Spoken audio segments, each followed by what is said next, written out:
And I saw on the breakdowns, Martin Short, Fame Becomes Me. And it described they needed someone for the workshop. And I read the breakdown and I thought, this is me. This is me. It was all my skill sets.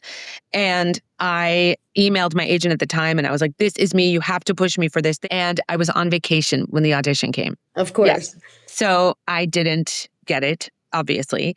And then about a year later, when they were casting the actual Broadway show, which started with an out-of-town run, I got in at that time. And this was, they'd seen so many people there, but for the grace of God go I was, I think, like in the last batch of people they saw, they hadn't found anyone. And then it happened so fast. Like I went in the room, I did what I wanted to do. I had the call back. All these luminaries were, Martin Short was in the room. Later that night, I had to go to Mark Shaman's apartment, who just opened Smash on Broadway, and Scott Whitman. I went to their place that night and got the job. And when it happens, it happens. It happened so fast. Hey there, hot messes. Welcome to Success of a Hot Mess, where we celebrate the art of juggling life's chaos and coming out on top. I'm Stacey Isaacs, your host and resident rock star lawyer, dance mom, and survivor. We're going to dive into candid conversations about conquering challenges, embracing our unique selves, and finding success in the beautiful mess of it all.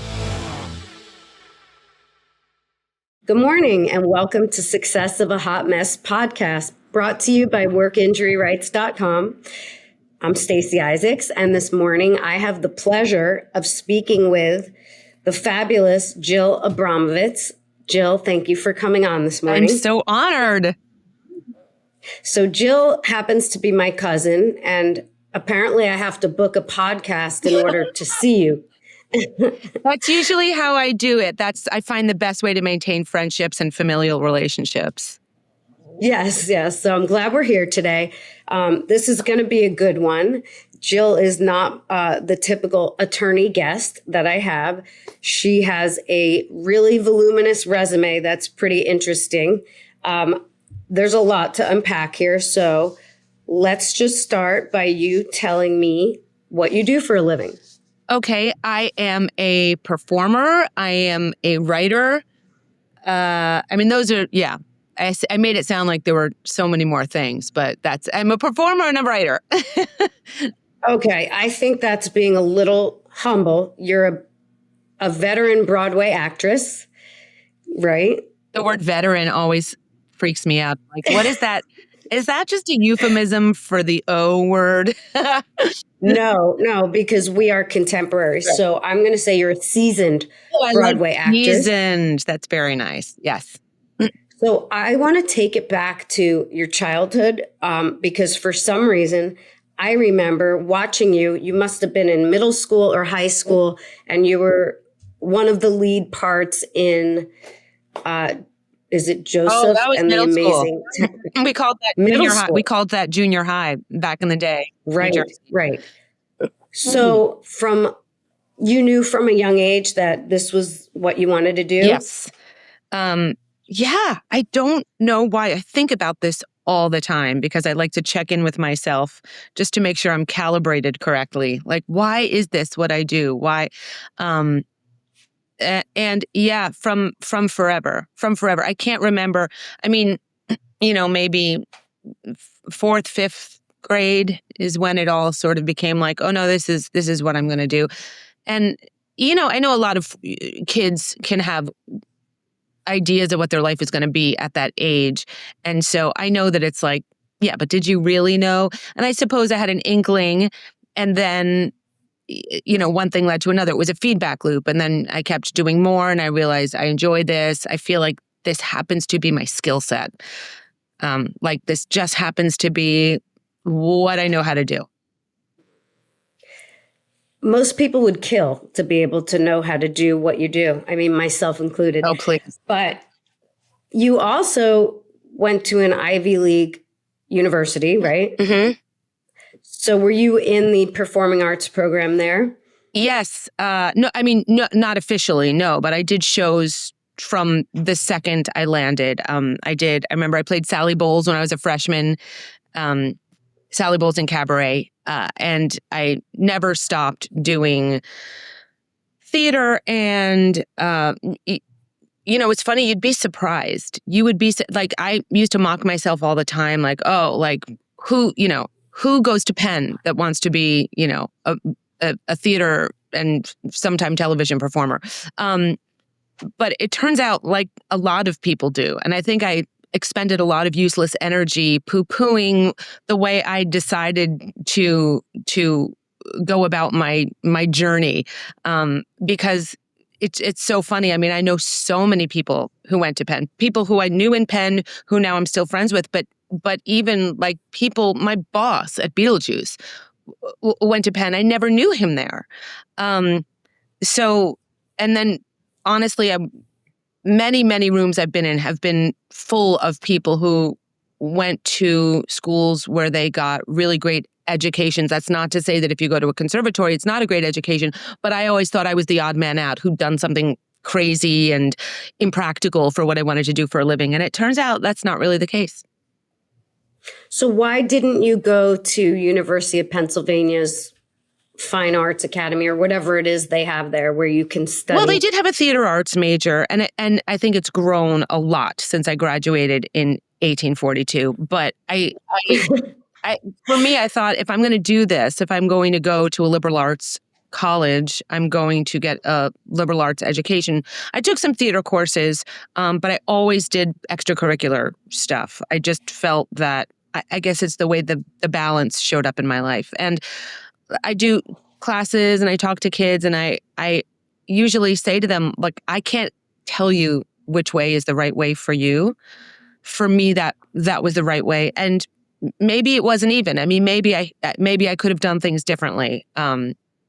But that's what made sense for me.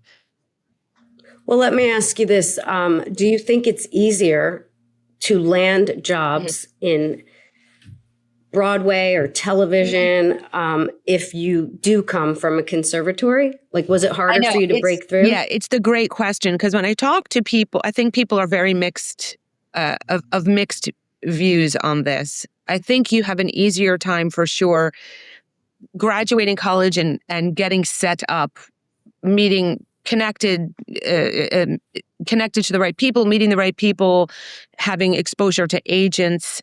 But I don't know. And then some people I meet say,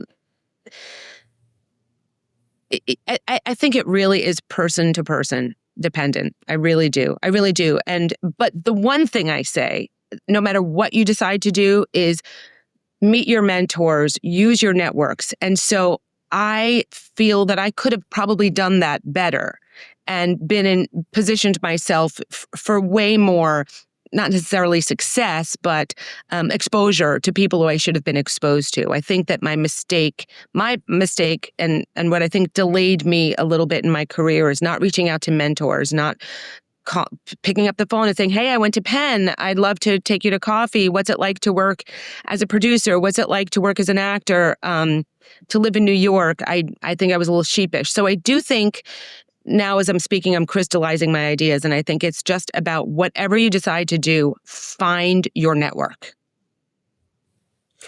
It's interesting you say that because I have all different entrepreneurs and people on this podcast. And literally there is a theme where no matter what field they're in, they tell me the importance of having had a mentor.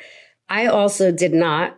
I came, to Florida with no contacts, and I wanted to be in a family lawyer, actually.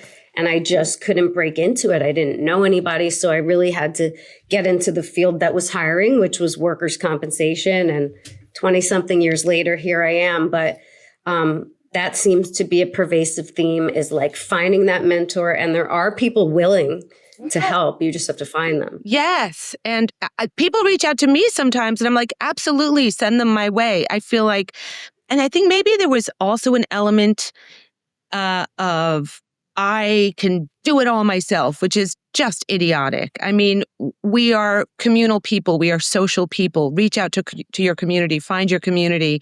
That's, if I have one thing to say that's a value, I feel like that's it. And as you said, across all fields. Okay. So take me from, you graduate from Penn. Did you take some time off? Did you just land a role? Did you go get an agent? How did it Yeah, work? it was sort of a slow building of a life. Um, I wasn't in any unions when I graduated. And so it was just like small non-equity shows and just not non-equity being a non-union, um, uh, because you have to sort of work your way into the union, or at least you did at that time. And workshops and productions and scrappy little anything that was hiring. I just did everything I absolutely could. It took me a while. Did you waitress while you did it like every other? Yes. Yes. I waitressed, I hostessed, I temped, I did transcribing for a very long time. So like when you see, 60 Minutes, for example, all the raw interviews have to be transcribed. And so I did that forever because it was really flexible. I did some slightly less savory stuff. I mean, nothing illegal, but I just, yeah, any job that could be fluid in terms of scheduling.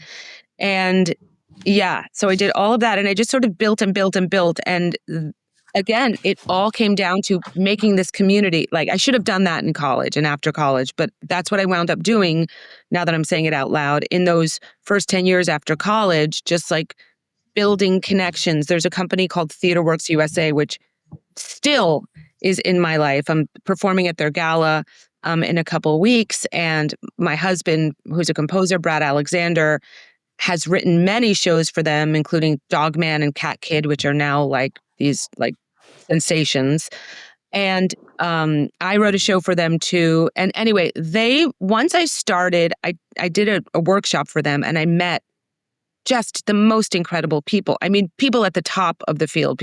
People would do these workshops who were, I remember like Brad Oscar at the time. He had already been in the producers. I mean, major, incredible people I looked up to, writers I looked up to. And that's when I started forming relationships but it's sort of, like anything, I don't know if like anything else, because I have nothing to compare to. It just took a while and it was about building, building, building, building. Yeah. And then eventually you do a show and an agent comes and you say hi to them or they say hi to you and you start working with an agent and then they submit you for auditions and then people have different agents, you get a different agent who sees you and has different ideas. And I'm very fortunate that I have found an agent and agency that I love so much. And I think they see the big, broad arc of everything. They see how a career takes lots of time and lots of nurturing and big picture sacrifices in the short term for long-term gains and all that kind of stuff. I'm wandering. Sorry.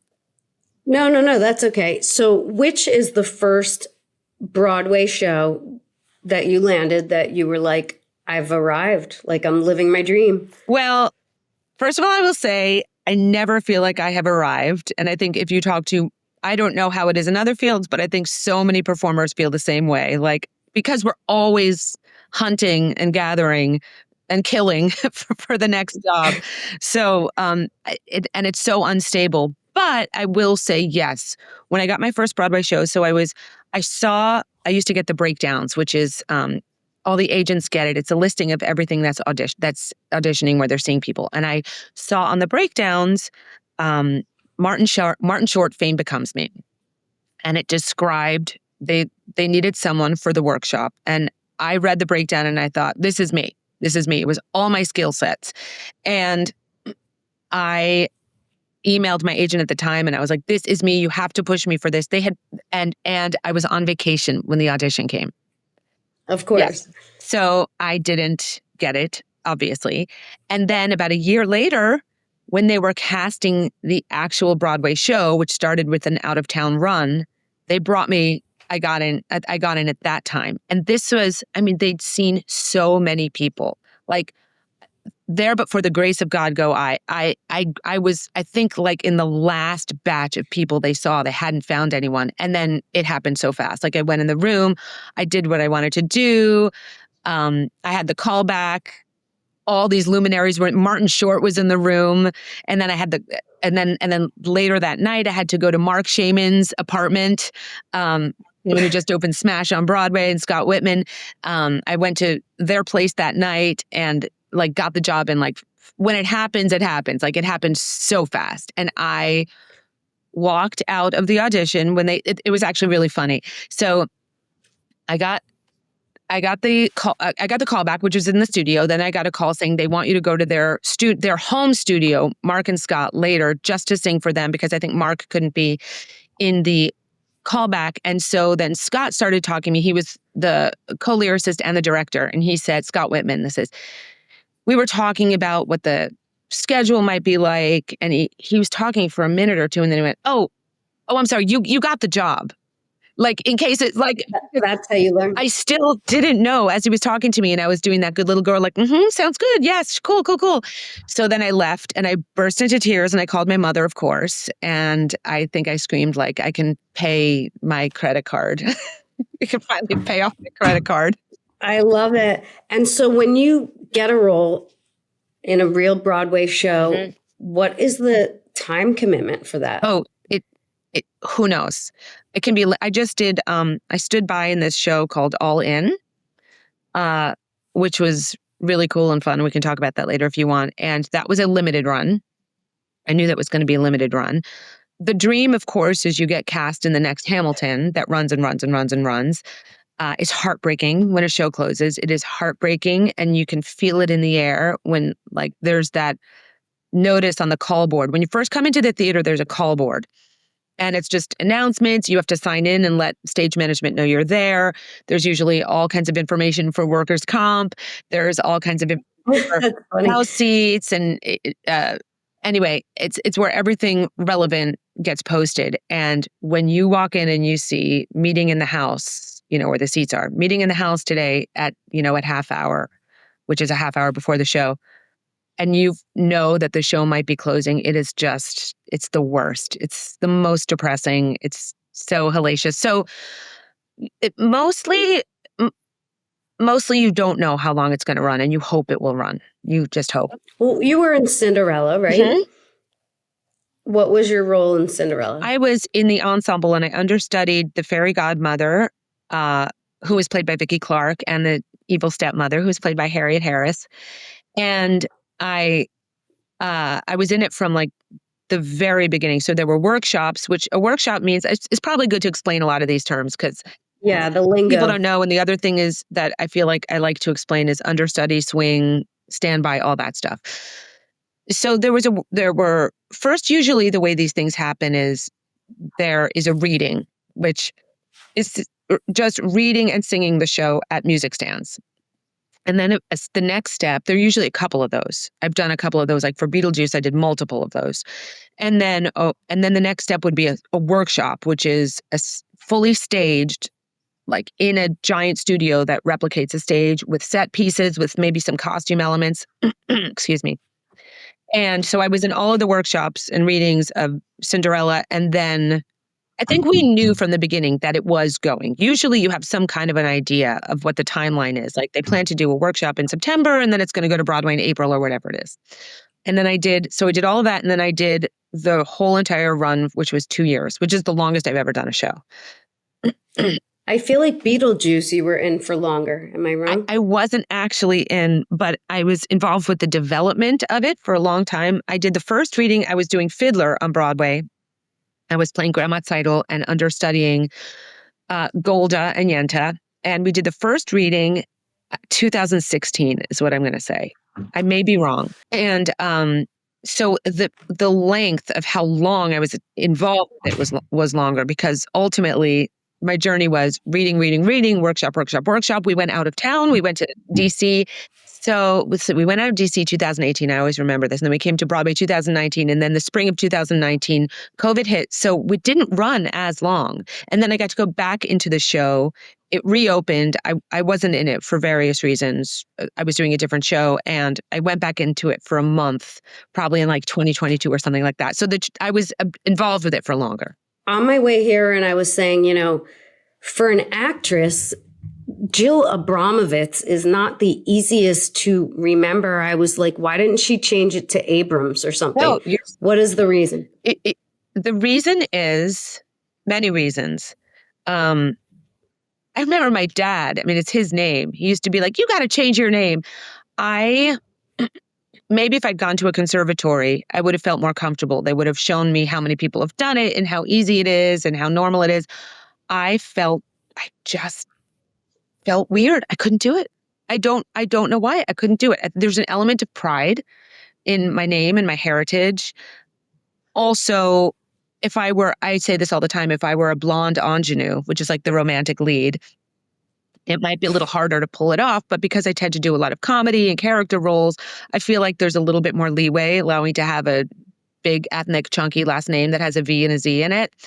But yeah, also I was scared. I felt like I'd go to an audition and people would be like, she changed her name, didn't she? I thought there was some kind of shame attached to it when meanwhile so many people do it. I just I couldn't do it. I couldn't get comfortable doing it. And to this, even when I got married, my married name is Alexander. What a dream. Jill Alexander. Yeah. There is another Jill Alexander in Okay. And at that point, my agents were like, people already know who you are with your current name. Like, keep it. It's people remember it. To this day, I'm like, I don't know. Is it a bad idea? Did I screw up? I don't know. But I do feel a sense of it's important to me to just stand by my name. I love that. But you also know that she's my aunt. I don't know if she's your second aunt, but I get confused Hella too, yeah. Hella changed, youngst to young because she was on TV and it was just easier to pronounce and everything. So I was just curious about that. What's your middle name? Lori. I could have done Jill Lori.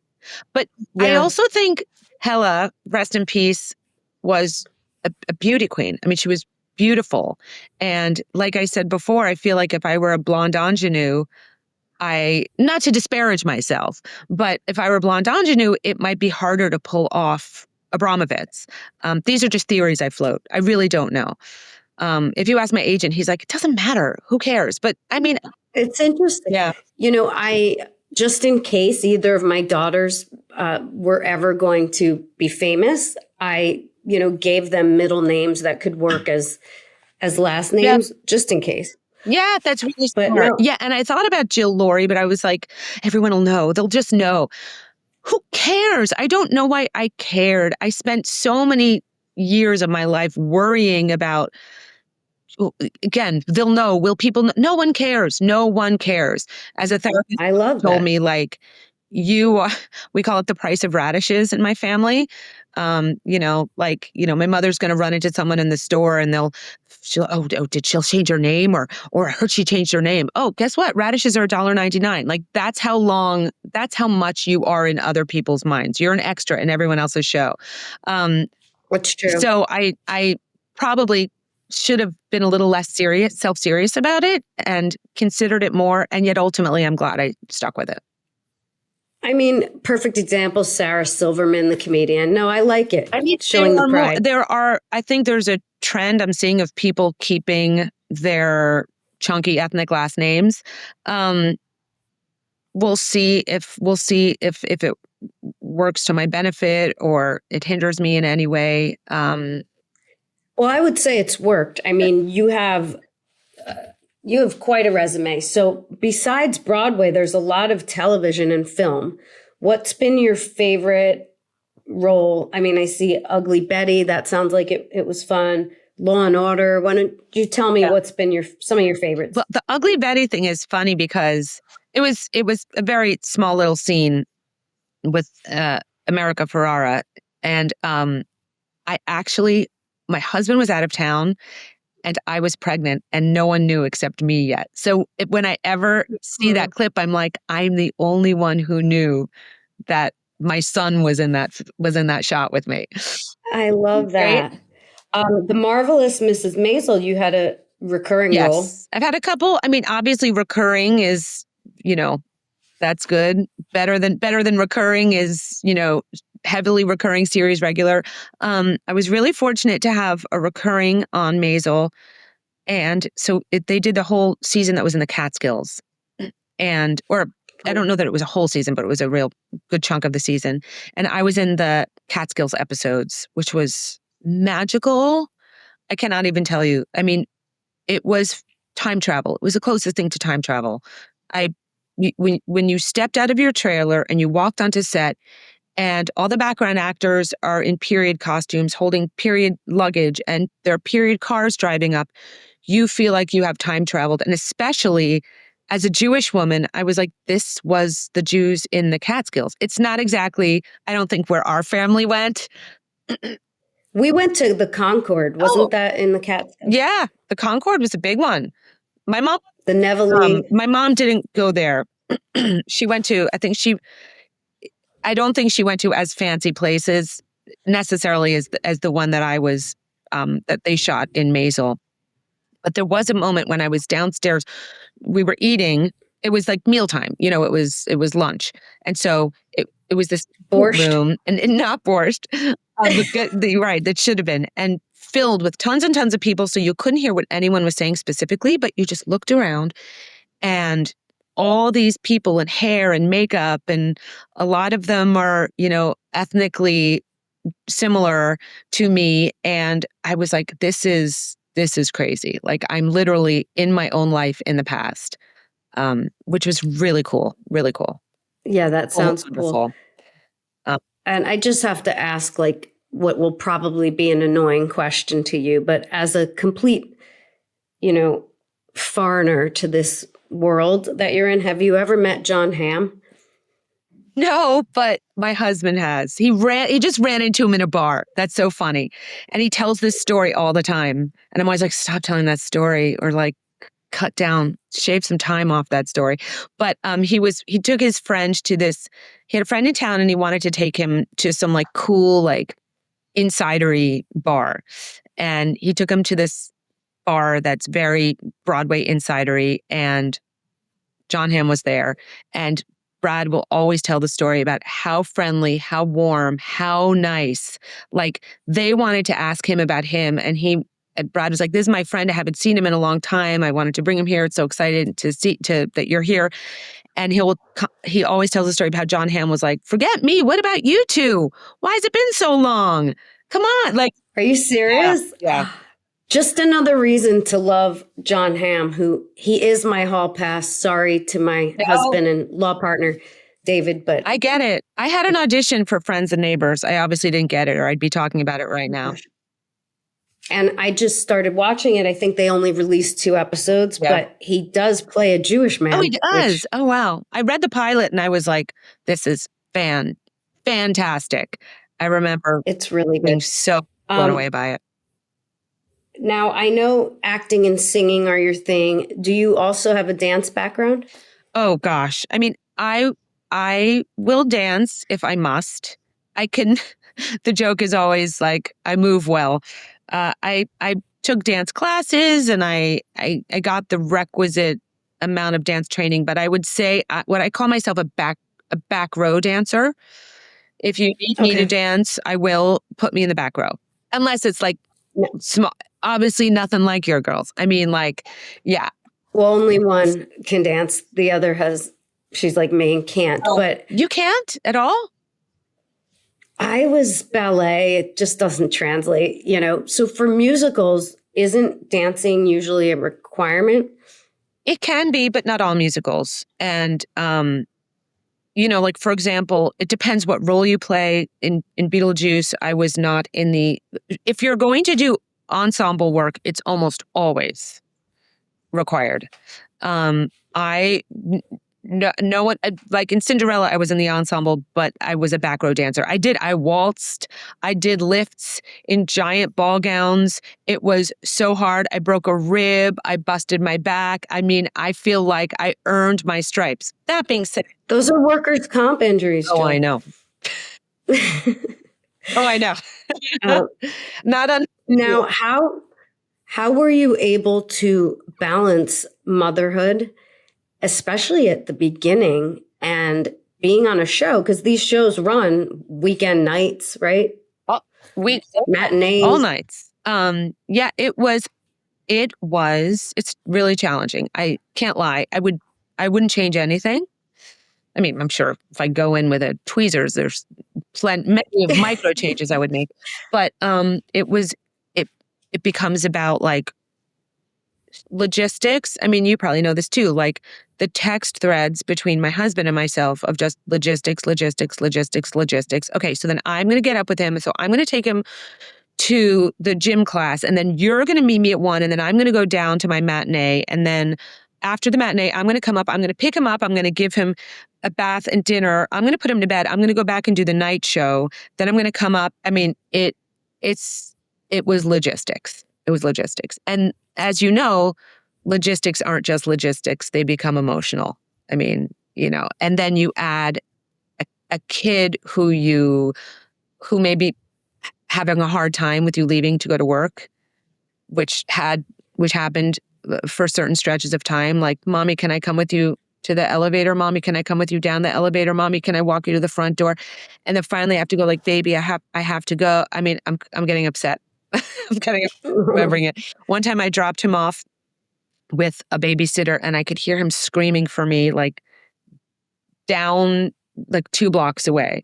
And there were moments where I sat in my dressing room putting makeup on and just like crying it off as it went on. It was just like, yeah.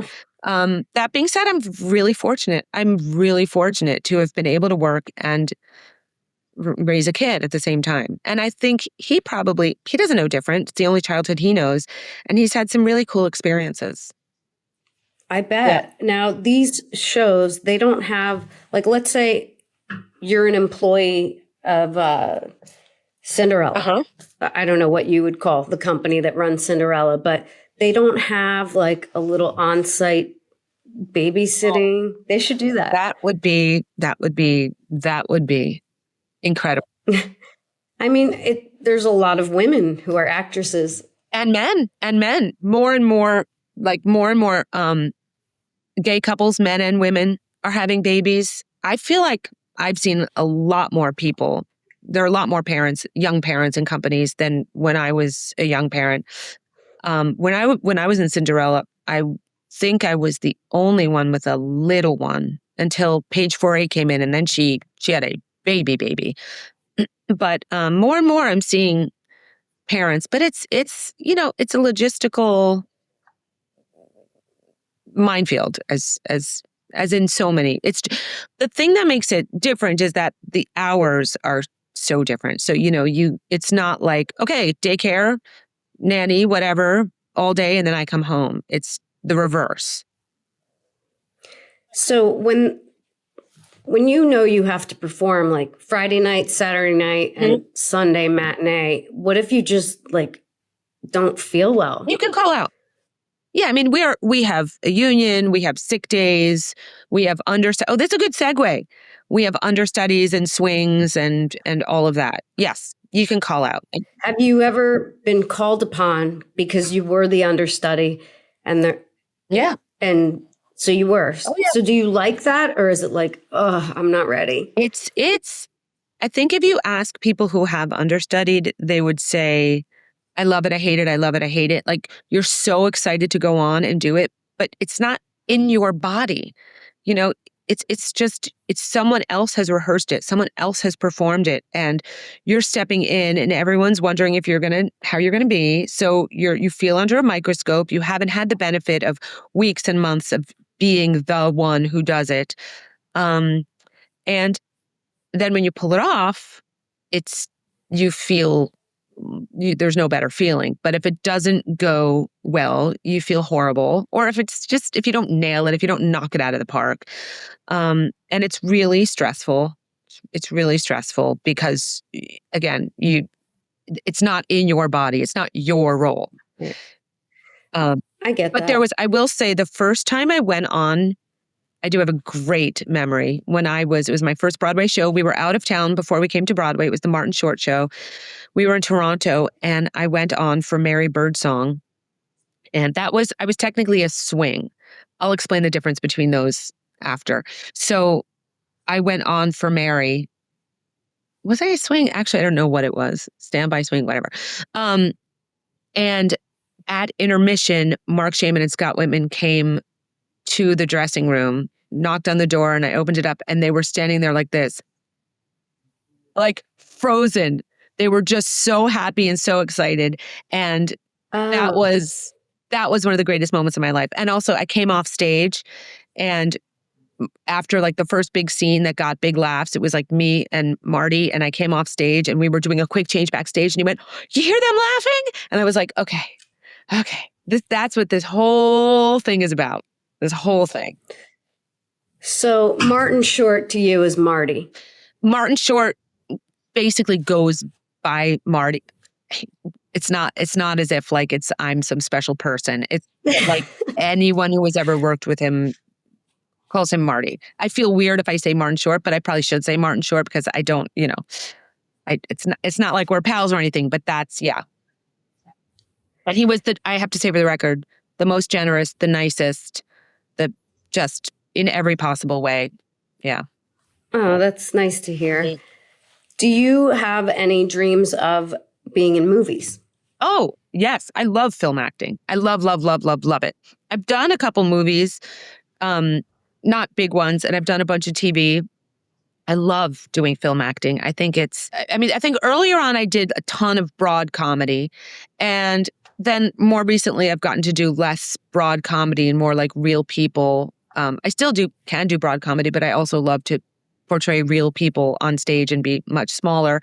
And then film is smaller than that. And I think they're all parts of the acting tree. I love acting. I do. And it's funny, I was thinking about it the other day, like, is that a ridiculous thing to say? But I think it's not. I think it's that I love, as a writer, as an actor, I think I love being a part of storytelling. And then I asked myself, is that a ridiculous thing to say? But I actually don't think that's a ridiculous thing to say, because look at the history of humanity. I mean, that stories are how they bring us joy. They connect us to our community. It's how we relay history. The Greeks, I mean, the Bible, for goodness sake, like stories, I think are baked into our DNA. And I think it's okay to say, that's my skill set and that's what I like to do. I like to be part of storytelling in some way. But yes, I do. Back to your original question. I love film acting. I think it's really fun and a different set of challenges. Is it harder to get into movie? I feel like it would be harder to be on Broadway. You have to have numerous talents. I think, it's all hard. I will say, like, when I first started doing this, I don't think I realized when people talked about how much competition there is, I don't think I realized just how serious they were. It took me a very, very, very long time to get work of any kind. Certainly to get paid for anything. I think both are hard. Both are hard, and both have to do with what you've built up. I think to go from theater to film is tough is tough because you have to prove that you can act for that medium, and you have to know those casting directors, and you have to, it's just, both of them are like, you have to get opportunities by having proven you've done the things before, and it can be a bit of a catch-22. But they're both about building small. Like, you do a small role, and then that's on your resume. Okay, she's done some TV before, and then you get maybe a slightly bigger one, and then you maybe you don't book, but maybe casting directors start seeing you. You get opportunities to audition for bigger things. So I think they're different skill sets, and you have to prove in each medium that you are capable of holding your own and doing well in both. So what is your best advice to someone, whether they want to do Broadway, movies, commercials, modeling, dancing? What is the best way to deal with the inevitable rejection that will come? I'm still figuring it out. But who is it? I think Bryan Cranston, I saw a great Instagram reel where he's like, that's the job. Auditioning is the job. Like, That's where that's your workout. That's the job. I think part of it is, so seeing it as the price, not only the price of doing business, but auditioning as an opportunity to get to do what you do, to get to meet new people, to get to be involved in storytelling in those moments. And then if you get a job, that's amazing. That's bonus. But I think that's, I'm trying to get my head around it. The other thing I think is, every time you get in front of someone, even if you don't get that, one thing as a writer, when I'm on the other side of the table, or even just, going through people's YouTube videos and trying to cast the perfect person for something, there could be someone who's amazing, who's brilliant, but it's just wrong for what we're looking for. They can be a genius, but we're looking for someone, let's say we're looking for someone who's sort of like a shy cog in a corporate machine, like 55-year-old male. You can be, stunning, beautiful. It does, you get what I'm saying. I do, because my older daughter's encountering this, she'll submit for, she doesn't really want to act, but a lot of the modeling gigs are, they happen to involve some acting. So, it's really me. I'm like, she's stunning. Why is she not getting this? But they want like a blonde, all-American looking girl.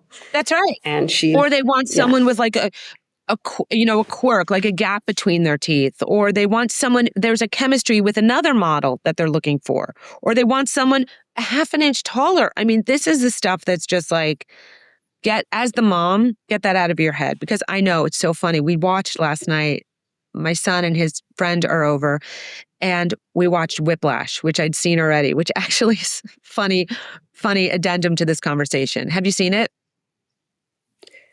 Is it a movie? It's a movie about a drummer, about a young. Yeah, I saw it a long time ago. It is quite something. But there's a moment where the father hugs his son because he's just feeling his son's pain. And as a mom, I watched it and I could barely contain myself, because I know both sides of that. The agony of rejection for the son, or rejection or whatever happened to him, is bad, but the parent on the outside of it, I'm getting upset. Like it's, as you know, like your child's pain is so freaking god awful. So the advice is more for you. Yeah. And I have the aspiring dancer, and she's people will say unbelievable. Oh my God. Thank you. But aspiring, she is a dancer. She's a goddess. But we obviously think that, but then she'll audition for something and not get it. And people will say to me, what are the chances she's going to become a professional dancer? Like, she should focus more on her academics, which she doesn't love. But I say, what are the odds? I mean, I think they're pretty good. My aunt was Miss New Jersey. She then, had TV roles. My cousin is a Broadway actress. I think it can happen. Absolutely. And one thing I will say about dancers, I say, being in proximity to them and being amazed by them, dancers are the most disciplined. They're the most extraordinary people. They are so brilliant. I just want to say for your audience, people do not realize what a dancer brain is. It is what they do, their memories, their understanding of spatial relationships. I cannot believe you show a dancer like 64 bars of something, and they see it once and they refresh it in their mind, and then they do it. And then you tell them to do it on the other leg, to reverse it, and they do it. And they do all this while executing it technically with a body that they are so disciplined to make sure is stretched and strengthened, and their technique is a constant upkeep. Dancers blow my mind, because where I'm like on the verge of tears, I'm taking notes, writing down bars, count 1, count 2, count 3, and I go home and I have to memorize it. They just see it and they get it. Jill, she tries to teach me a TikTok dance and I can't remember 30 seconds. No. And it's a different mind. It's a different mind. And it's built. That's a muscle that's built up. They start young, and then by the time they're adults, what they can do, what they can incorporate physically and mentally, is insane. And emotionally. I mean, dancing is emotional too. It's performing. It's using your body to express a story, and they blow me away. They blow me away. I'll let her know. Before we wrap up, I want to talk about, you also do coaching. Can you tell us what type of coaching? Oh, right. That's why I did ... at the beginning, because I'm a performer and a writer and a coach, and I love coaching. I love coaching kids and adults. It started because I help lots of people help their friends with auditions, and I think that I'll say this on camera, I think I'm good at it. I think I'm good at helping people get everything out of their audition and find their beats. And I had a friend who I coached for his audition, and it was a big job, and he booked it. And I was it's as if I booked it. Is this vocal coaching? I don't do vocal coaching. I am not qualified. I could give tips because I'm a singer myself, but I would never pretend that I know how to teach someone how to use their voice correctly, because that's so delicate. And if you get voice lessons, you should really vet the person. No, it's performance. So performing while singing, or just acting, or getting your auditions. I mean, acting a song, all of that. And I work with kids and teenagers and adults too. I love it. I love it. And I think it's one of the most rewarding things you can do is to help someone comes in, they do their material, like I'll do master classes, someone does their material, and then by the end, they understand the arc of the song, they see the architecture of it. And it's and you can see, and then the rest of the class will respond differently to it because they've seen the change in the material from when they first did it, sort of like singer face, arms out, to, oh no, this is a character who's on a journey and trying to accomplish something, and how can we do that in this monologue or this song or this scene? It's really rewarding. I love it.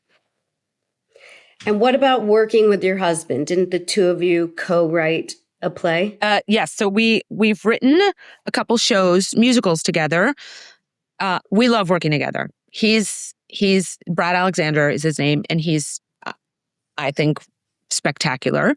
And I'm a snob, and so I know he's spectacular. We work very well together. It's, writing relationships are like marriages. You have to be willing to fight and negotiate. And I actually think that our marriage is maybe at its best when we're writing together, because we just know, because we remember our talent crushes, which is good, like writing with him, we get to be like, oh my God, that's gorgeous. Whatever he wrote, or if I don't like something, it's a very comfortable space to be able to say, I'm just not, Now you're writing the lyrics and he's writing the music? I write lyrics. He writes music. I sometimes write book also, which is the words, the dialogue that people say. We also work with in the projects we've worked together. I have another project with a wonderful writer named Erin Curso, and I adapted the book with the playwright. I co-adapted with her, and she's no longer with us. I have taken over the book writing, even though we're both, it's a co-credit. And I wrote the lyrics on that one, and Erin wrote the music. So I have book and lyrics on that. And then I have another project with Brad and a wonderful writer named Eric Forrest Jackson, where Eric wrote the book based on a play of his. I wrote the lyrics. And then Brad and I have an adaptation. So it's all sort of very like this. If it has words, I like to do it. Okay. So if somebody wants to reach out to you for coaching, how can they reach you? Oh, that's such a great thing to say. Thank you. Just my website is jillaonline.com, and there's a coaching page and a little connection. And I do Zoom coachings all the time. for all around the country. COVID was really great for jumpstarting that for so many people. And there were times where I was coaching someone in Bath, England, and LA, and Connecticut in the same day. And I think, Zoom has been really great, especially for stuff like this. It's been great for attorneys. We don't have to go live anymore to, mediations. Right. Right. Yeah, it opened up a whole new world of efficiency for us. I'm of two minds. One is that you don't have travel time. So like you can get ready for something, in the half an hour before instead of backtracking an hour and a half or 2 hours. But then I think we tend to overschedule ourselves. It's true. Meeting after meeting after meeting. And you get like Zoom brain and Zoom butt and lower back. All right, I have one last question for you. When you are in a Broadway show, do they do your hair and makeup or you have to do it yourself? No, you do it yourself. Well, no. So usually you're wigged. And so you do a wig prep, which is also something. All these like nitty gritty things are things that if I'd gone to a conservatory, I would have had a better handle on. I mean, it took me forever to understand how to do pin curls, which is basically you do this to your hair under you do this, you twist it, you do a little circle, and then you put 2 pins in it so your hair lies flat all over your head. And then oh my God. And then you put a wig cap on, and then you go to the wig room and they put your wigs on you. Or if you're, some people, the wig people come to your dressing room and put it on. Obviously if you're Elphaba on Broadway, someone's doing your makeup. You're not turning yourself green yourself. Well, what about like Ariana, what's her name? Maddox, who did, do you know what I'm talking about? Ariana Maddox, I'm sorry. Don't put this in the podcast. She was on Vanderpump Rules. Oh, okay. This was a big scandal. And she became like, that's a reality show, but she became very famous because she was cheated on. It just became this big thing in pop culture. She then suddenly got a role. No, but she got a role as Roxy. What's the show? Roxy Hart in Chicago. Roxy Hart in Chicago, but on Broadway. Yeah. Like simply, I'm sure she can sing and all that, but the opportunity presented itself also for Dancing with the Stars just because this scandal with the cheating. But do you think for someone like that, like the lead role, are they able to get their hair and makeup done? Oh, she probably had her hair and makeup done. And actually, are they? Yeah, they're wigged at Chicago. Yes, but I also want to say something about celebrities and shows. Now, I can't speak about the cheating. I don't know anything about that, and I'll refrain from commenting. But I do think, when a star or celebrity is in a show, they help the ecosystem survive. That's a lot of people. Oh, why is this famous person in this musical? Well, because there are now like hundreds of people who have a job because that show is staying open. So I'm okay with that. I just if they're doing a great job, then that's wonderful. Yeah, they had to extend her limited appearance because it was, all of these people wanted to see her. So I would agree with you that they're actually helping. Right. Think of everyone back, the crew, the musicians, the management company. You name it. When I did Cinderella, Fran Drescher came in at a certain point, and I think it was a B12 shot to us at that point. And because she has lots and lots and lots of fans, and people, and for the record, she was great in the show, and she was the nicest. Like the nicest. That's good to hear. Yep. She would sit. There was like a moment backstage where she would be sitting in a chair and I was getting ready near her. I was getting a wig on or something. And she'd go, "Hi, Jill." Like really nice, so on the level, asked about the family, asked about the kid. Which that's so nice. If someone takes an interest in your kid, it's like, oh yeah, that's all they have to do. Life. Yep. Exactly. And your kid is also talented. Isn't he like composing songs already? He is. He's a very good musician. He has, I believe, perfect pitch, if not something like it. He's very into music. He plays piano. He sort of left guitar. He composes, but it's just for fun because his real thing is math. And so Okay. I'm a little plug for the New York City math team. He's on the math team at his high school, and he's also just competed on the New York City math team, which was really thrilling. But his relationship with music, and he did the school shows. He's a natural like that. But I think for him, it's just fun, which is so refreshing to me as a mom, because then I don't have to deal with what you have to deal with, Stacey. I'm sorry. Yeah, it keeps her out of trouble. Right. Saturday nights, she has a passion. I mean, I'm very grateful with him in math that he has a passion. I mean, that is a real gift. That is such a gift. It's an arrow through your life. It's a North Star. I agree. And my older daughter, she's still struggling to find it. But she's will, dabbled she will, but it's just, it's a gift if you happen to have it. A love for something that guides you. Agreed. And they say if you love what you do, you'll never work a day in your life. And I feel like you're living that. I mean, some days feel more like work than others.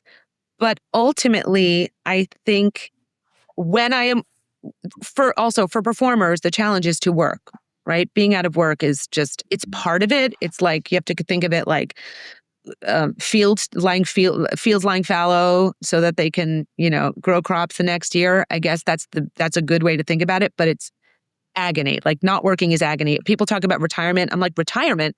Are you crazy? All I want to do is work. So when I'm working, I'm very happy and that can take many forms. When I have deadlines for writing things, I'm happy. And I mean, that's not to say I'm not happy when I'm not, but that's when I'm at my happiest. And that being said, some jobs are more work than others. I only say that because sometimes people think like, oh, it's all so much fun. Well, yes, it's fun in that when you're working hard at something you do and you've dedicated your life to, that feels good and it can be really fun. But it's not like, hey, y'all, let's go party and let's hang out on Broadway. No, it's work. It's a job. Well, I want to thank you so much, Jill, for coming on Success of a Hot Mess. This is such a treat. I'm sorry. I find what you do fascinating. I'll have to have Brad on one day if he would love to. Has time. And check Jill out, jillaonline.com. Jill A Online. I'm literally going to check to make sure that's my website. No, that's it. It's jillaonline.com. Yes. And I hope to see you starring in a movie soon. So I could say that's my cousin. Oh, let's manifest that. Okay. Thank you. And congrats on this. It's so cool. Thank you so much. Thanks for tuning in to another episode of Success of a Hot Mess. If you loved what you heard today, be sure to subscribe so you never miss a beat. And hey, sharing is caring. Share this podcast with your friends, family, and anyone who could use a dose of inspiration. Until next time, keep rocking those hot mess moments with style and grace. Cheers.